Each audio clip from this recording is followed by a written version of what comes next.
ះដូងនៅតែហៅគ្រាដែលធ្លាប់មា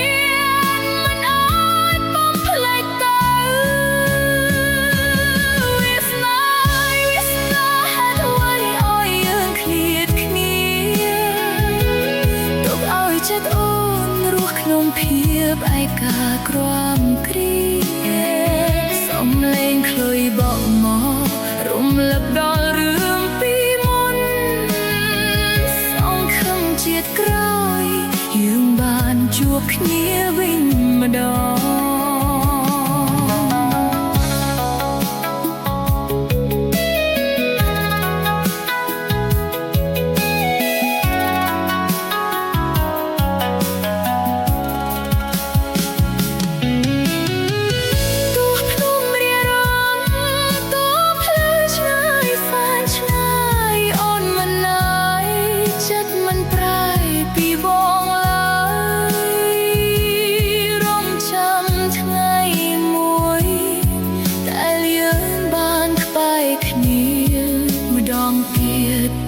ដោយស្នេហា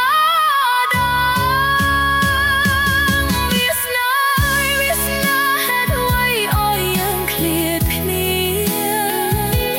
ទុកឲ្យចិត្តអូនរស់ក្នុងភាពឯកាក្រំគ្រីសំឡេងខ្លុយបក់មករំលឹកដល់រឿងពីមុនសង្ឃឹមជាតិក្រោយយើងបានជួបគ្នាវិញម្ដងសំឡេងខ្លុយរលត់សយប្រឹងភាពស្ងប់ស្ងាត់អូននៅតែចាំ